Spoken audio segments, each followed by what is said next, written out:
And the first question is, why are we here? The first premise in coming to curiosity is to understand this thing.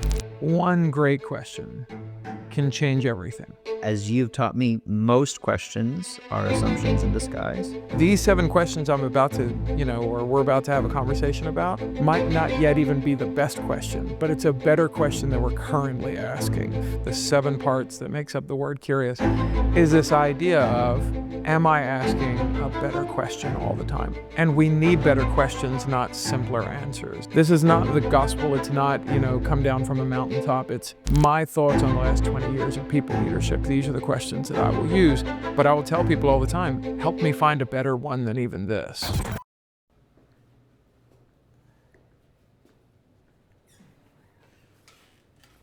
Trying to enjoy the proximity of our legs together. Yeah. I was reading in a book. He was like, he was talking about, do I cross my legs like a young man or an old man / woman? Like at a certain age, he's like, do I do it the way old men do it? And where it gets really close. It's true. Yeah, like the older you need to wrap around. Yeah. The more wrapped your legs become around each other. Yeah. It's like a point of pride. I used to do it like this, and then like as I got older, I was like, It's just more comfortable. this is not right. Yeah. I see old men do this. I think for me is like, the progeny of a rugby player, and I inherited his rugby legs. I'm like, I've got a full 5-star hotel pillow right here in my calf muscle.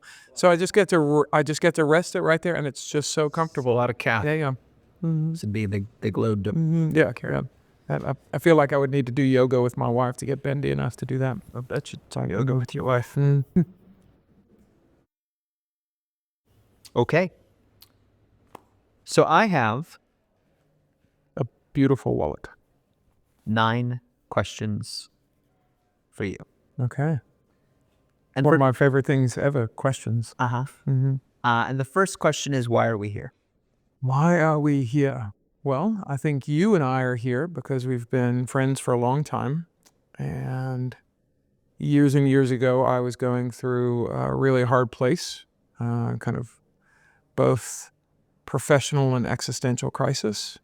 And I mean, to be really honest, you were a friend who had been around, for a decade, but we lived in different cities, and you had a little bit of an artist mystique because you were in those spaces, but you were always very warm and open to me. And I was like, this is a good guy whose opinion I respect.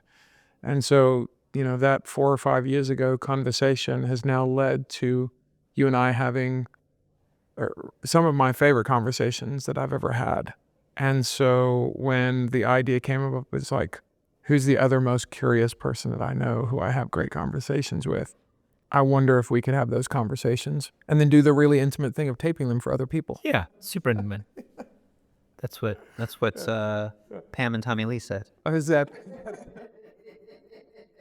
Might as well tape it. I guess so. Wonder the worst that could happen. Hit record and see what happens. Yeah. Yeah, so I think at least I'm here, so I guess I would ask you the same question, like, why do you think I think we're here? Mostly because I don't have enough good conversations. And I have a group of 5 or 6 people in my life who it's always a great conversation. And with those people, the lift is either equal, or I feel like they bring a lot more lift to the conversation, and it feels light and not easy. C.S. Lewis said this of God one time. I said, he's good, not that he's safe. And that's what I think a great conversation is we're pursuing safety or the usual or the mundane. And you're one of those people in my world where it's like, you might accidentally wreck my life or fix everything in it, and we have no idea going in. And that's a fascinating way to enter a conversation. And you? Why do you think we're here? We're here to get kicked out of this establishment. Yeah, sorry. For somebody who feels almost no stress ever, I think it's the combination of me trying to make sure that everybody's good, from Justin, who's beautifully handling the production, to you who've come in from out of town to take time for this, to now the establishment, who my brother, it's nice to have brothers and people who can help get you in, has also helped organize me get in here. And now we're immediately in trouble because apparently I don't think we're supposed to do this here. And they've made that like Sort of clear. sort of clear. Like, yeah, you kind of hacked the system. We don't love it, but I guess continue. Is that what they said? Yeah. I see. It wasn't just about moving furniture. It's like you're not supposed to record in here or something. I think they realized that he said it's not what the space was designed for, and we want to really respect the space. Which, listen, I love a good creative ideal, and so I want to respect it. But I'm like, I'm sorry, I did not know. The problem with that assumption is there is something destructive about good art, which is like, that's not what this was designed for. Exactly. You know, that's why we're gonna have some fun with it. Yeah. You know, we're gonna want to break it and reform it. Anyway, I think the reason I say we're here to get kicked out is because the only way you have a good conversation is when you are willing to cross some boundaries, as you pointed out. And I think it's true that great conversations are rare. And you have made a living now helping people ask better questions, and you have helped other people advance in their careers and lives as a result of teaching people to answer and ask these questions in their own lives and of other people. And I think we've been taught that it's good to ask questions. It's good to be curious. You know, I was telling you I was at a networking event recently, and that's a great place to find boring questions. Oh, mind-numbing. And the problem is most people, especially in the business world, have been taught to just ask questions. Any question is a good question. Any press is good press. And that's not true. It's not true. As you've taught me, most questions are assumptions in disguise. And so I think if we don't do anything else in this little exchange, then have a good conversation about conversations, ask questions about questions. I think that'll be a win. Yeah. And so I think of this sort of as like the mini series equivalent of a podcast. Oh, I like that. Yeah. It's like WandaVision or, you know, something.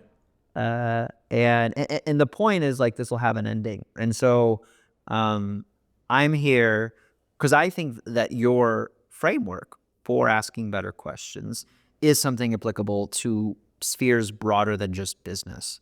I mean, I know that you know that. Well, and it's not even that I just know it. It's literally the most fun part of my job, right? So I kind of jokingly tell these executives and CEOs and entrepreneurs and founders, hey, I'm going to come in and help you make a happier company. Because our tagline is, you know, we train people how to people.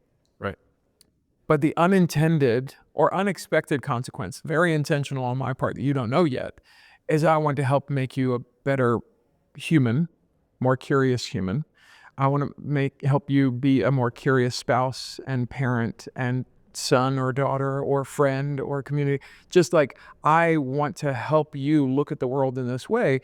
And I cannot tell you how fun it is when, you know, I was with a client recently and he's like, man, me and my wife had like one of those conversations 20 years into our marriage. And he's like, I used one of the little tools. I was like, yeah, because when we're teaching people how to people, it's not just in the boardroom or in a, you know, Zoom meeting. It's you're now just becoming more curious and present to the moment. And that is easily the most fun part of my job.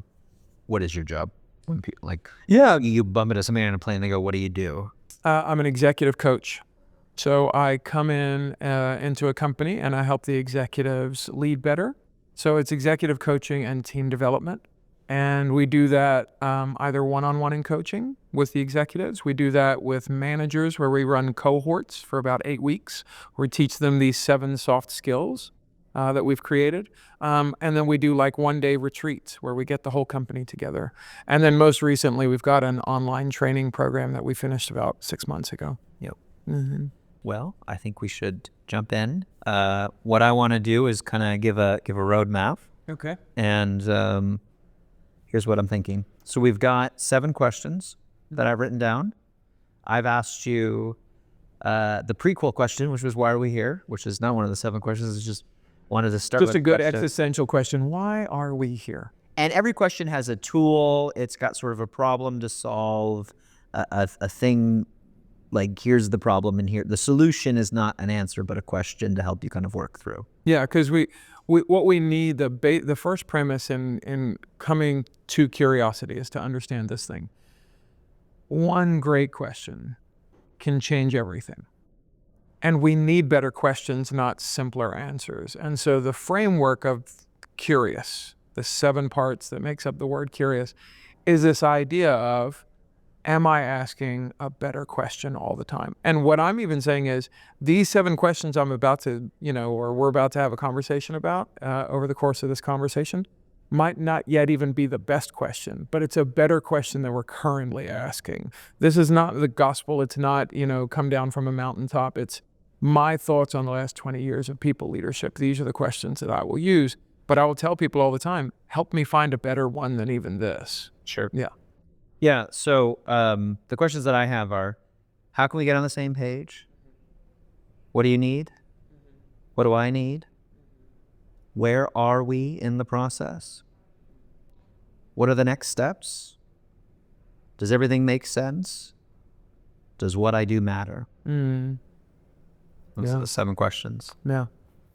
Does that sound like a journey that you're willing to take us on? Yeah. And the idea of that is, again, depending on where you are, the first starting point may not be that question. Right. So, you jump to the question that's the most interesting to you and then go, oh, I'm going to zigzag because this is not a linear progression. So even when I have clients call me, because those 7 questions all have a shape and a tool, right?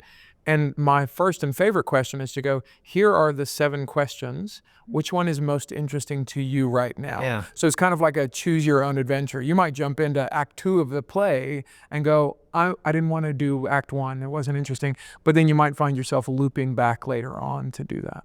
Cool. Yeah. What should we call this? I like the idea of one great question. I do too. Yeah. Well, I'm Jeff Goins. And I'm Carl Libba. And this is One Great Question. Thanks for being here.